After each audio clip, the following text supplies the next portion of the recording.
kalangan nabi-nabi ada Nabi Zannun namanya ya. Nabi Zannun, Nabi Yunus. Ya.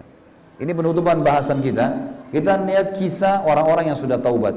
Nabi Zannun teman-teman, di alam nabi ini, di alam utusan-utusan Allah, ini penutupan bahasan kita ya, beberapa kisah orang soleh. Yang pertama, kalangan nabi-nabi. Nabi ini yang disebut dalam Al-Quran Zannun. Zannun ini nabi yang pernah berbuat kesalahan, Nabi Yunus. Nabi Yunus ini teman-teman, di alam nabi ini, kalau Allah sudah tugaskan dia ke satu tempat untuk berdakwah, dia nggak boleh tinggalkan lokasi. Nggak boleh tinggalkan lokasi. Harus tetap di situ. Walaupun dibunuh sama kaumnya. Tugas Nabi. Dia akan diberikan double pahala dari manusia biasa. Dan kalau dia dibunuh, dia mati syahid. Nggak boleh tinggalin lokasi. Nabi Yunus ini rupanya ditugaskan oleh Allah ke sebuah wilayah namanya Nainawa. Nainawa ini kayak satu perkampungan gitu. Jumlahnya masyarakatnya 100.000 orang. Banyak. Nabi Yunus dari luar Nainawa. Di Nainawa ini orang sembah patung besar, patung singa. Mereka sembah patung itu. Datanglah Nabi Yunus AS, dakwai mereka, ingatkan. Mereka nggak mau dengar. Bangkang, setiap hari bangkang. Nabi Yunus berdoa, ya Allah, kasih lokasi dakwah yang lain, jangan di sini. Ini orang-orangnya keras kepala semua. Allah belum turunin perintah. Kena lama nunggu wahyu, Nabi Yunus ambil inisiatif, keluar, tinggalkan lokasi itu. Niatnya baik, mau dakwah tempat lain ya. Tapi di alam Nabi nggak bisa ini. Harus di situ, sampai Allah perintahin pindah atau enggak. Nabi Muhammad SAW tinggal di Mekah, disiksa, dilemparin kotoran, dicaci maki, enggak tinggalin Mekah. Walaupun harus dibunuh sama kaumnya, sampai Allah perintahin. Memang alam Nabi harus begitu. Nabi Yunus tinggalin. Waktu Nabi Yunus naik ke atas kapal, gitu kan?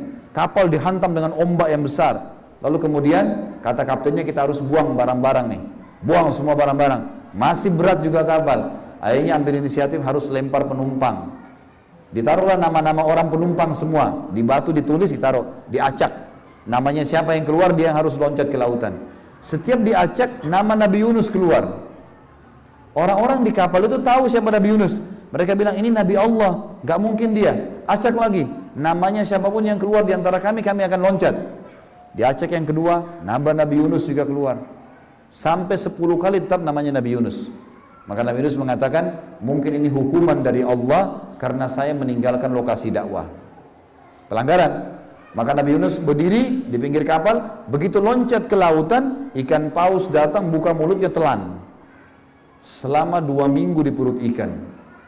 2 minggu ini gak makan, gak minum. Ikan paus ini ikan yang besar.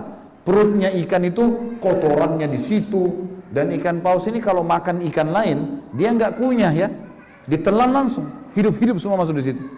2 minggu nggak bisa bernafas, baunya busuk, nggak ada makanan, tertahan di situ. Maka selama 2 minggu Nabi Yunus bertaubat kepada Allah. Setelah taubat 2 minggu, Allah SWT buat dia dimuntahkan oleh ikan paus itu. Dimuntahkan, bajunya semua sudah sobek, nggak ada baju. Telanjang Nabi Yunus AS jalan. Lalu Allah SWT pertemukan dia dengan satu pohon. Diambil daun-daunnya, ditempelin jadi baju sama dia. Diambil tangga-tangga jadi tutup auratnya semua. Dia maju sebentar sedikit, Allah kasih lagi sapi, tidak ada pemiliknya, sapinya gemuk, diminum air susunya. Dia maju lagi sebentar, ditemukan ada pohon labu, labunya sudah matang, dimakan labu tersebut. Maka setelah itu Allah kembalikan dia ke kaumnya. Rupanya waktu dia tinggalkan kaumnya, Allah datangkan badai besar, sampai patung singa mereka kaumnya ini hancur semua. Kepala sukunya bilang, kayaknya ini yang dikatakan oleh Yunus nih. Ya Allah, kembalikan Yunus pada kami akan ikuti ajarannya. Maka Nabi Yunus pun dikembalikan oleh Allah ke wilayah tersebut dan berimanlah mereka. Tapi saksi bahasan adalah Nabi Yunus sempat melakukan pelanggaran Allah. Tapi Nabi Yunus taubat. Berarti pelanggaran bisa terjadi pada kita kan? Kadang-kadang niatnya baik. Sama Nabi Adam alaihissalam tadi waktu digoda. Dengarkan firman Allah menceritakan masalah itu. Di dalam surah As-Saffat tentang kisah Nabi Yunus. Surah nomor 37 ayat 139 sampai 148. A'udzubillahi minasyaitonirrajim. Wa inna Yunus laminal mursalin. Sesungguhnya Yunus benar-benar seorang rasul kami. Id abaqa idal fulkin mashhun. Ingatlah ketika dia lari menuju ke kapal yang penuh dengan muatan. Fasahama fakana minal mudhadin. Dan dia ikut berundi, namanya diundi, tapi dia termasuk orang-orang yang kalah dalam undian. Faltaqamahul hutu wa huwa mulim, lalu dia ditelan oleh ikan yang besar dalam keadaan dia tercelah. Kenapa? Karena dia tinggalkan dakwah, maka Allah masukkan dalam perut ikan. Falaula annahu kana minal musabbihin, kalau dia tidak termasuk orang yang banyak mengingat Allah, la labitha fi batnihi ila yaumi yub'atsun, maka pasti dia akan tinggal di dalam perut ikan itu sampai hari kiamat. Kata Allah SWT di ayat 145-nya, fanabadzahu bil ara'i wa huwa saqim, kemudian kami lemparkan dia dari mulut ikan itu ke daerah yang tandus, padang pasir, sedangkan dia dalam keadaan sakit, 2 minggu nggak makan, nggak minum, nggak tidur, bau busuk dan segalanya. Wa ambatna alaihi syajaratan min yaqtin, lalu kami tumbuhkan untuknya sebatang pohon jenis labu yang matang dia makan. Makanya ulama tafsir bilang labu itu sangat bermanfaat buat stamina. Karena Allah bilang Nabi Yunus ini dalam kondisi 2 minggu nggak makan, labu yang Allah kasih untuk kembalikan staminanya. Wa arsalnahu ila mi'ati alfin aw yazidun, dan kami utus dia kembali ke kaumnya yang jumlahnya 100.000 lebih. Fa amanu famatta'nahum ilahin, maka mereka beriman dan kami tinggalkan mereka dalam waktu-waktu tertentu. Itu kisah Nabi Yunus alaihissalam. Saya simpulkan teman-teman, juga pernah terjadi pada Nabi Muhammad SAW. Nabi Muhammad sendiri pernah melakukan kesalahan. Waktu itu Nabi SAW pulang dari rumahnya, dari masjid ke rumahnya. Rupanya Aisyah radhiyallahu anha dengan Hafsah istri Nabi yang lainnya, ini kebetulan bertetangga rumahnya. Ini termasuk istri-istri Nabi yang paling muda. Cemburu mereka besar.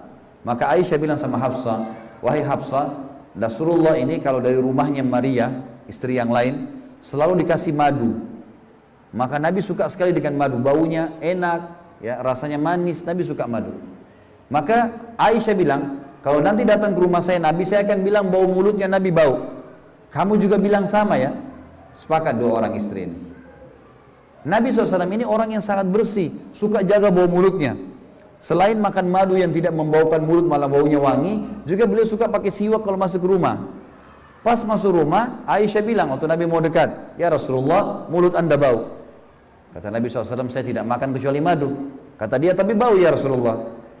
Nabi tahu ada apa-apa nih, gak mungkin, gitu kan? Nabi pindah ke rumah sebelah, rumahnya Hafsah. Hafsah bilang lagi sama. Maka Nabi SAW keluar dari rumahnya, pergi ke pinggir kota Madinah, duduk. Lalu Nabi bilang, waktu lagi duduk merenung, apa ini sebenarnya yang sedang terjadi? Kenapa mereka buat seperti ini? Nabi tahu ini sebenarnya kesalahan. Maka lewat seorang sahabat mengatakan, ya Rasulullah, kenapa anda sedih begini?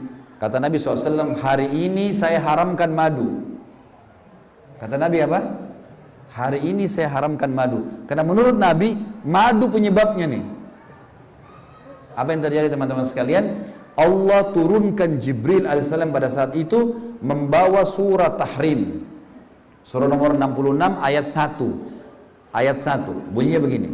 A'udzubillahi minasyaitonirrajim. Ya ayyuhan nabi lima tuharrimu ma ahallallahu lak tabtagi mardata azwajik wallahu ghafurur rahim. Hai Nabi, mengapa kau berani-berani mengharamkan apa yang telah Allah halalkan bagimu? Madu itu halal. Bagaimana kau bisa haramkan? Karena mencari kesenangan hati istri-istrimu, dan Allah Maha Pengampun lagi Maha Penyayang. Segera tobat hai Nabi, karena itu salah. Kan itu. Berarti Nabi Muhammad SAW pernah melakukan, tapi diingatkan langsung kan? Nabi SAW bertobat kepada Allah. Dan Nabi SAW sampaikan kepada Aisyah dan Hafsah, telah turun firman Allah begini, kalian telah menipu nih sebenarnya, kalian buat masalah ini. Maka mereka bilang, dari mana kau tahu? Kata Allah, kata Nabi SAW, Allah menceritakan kepadaku. Jadi teman-teman sekalian, jelas sekali kalau ada kesalahan yang terjadi, gitu kan? Tapi orang yang benar adalah orang yang taubat kepada Allah.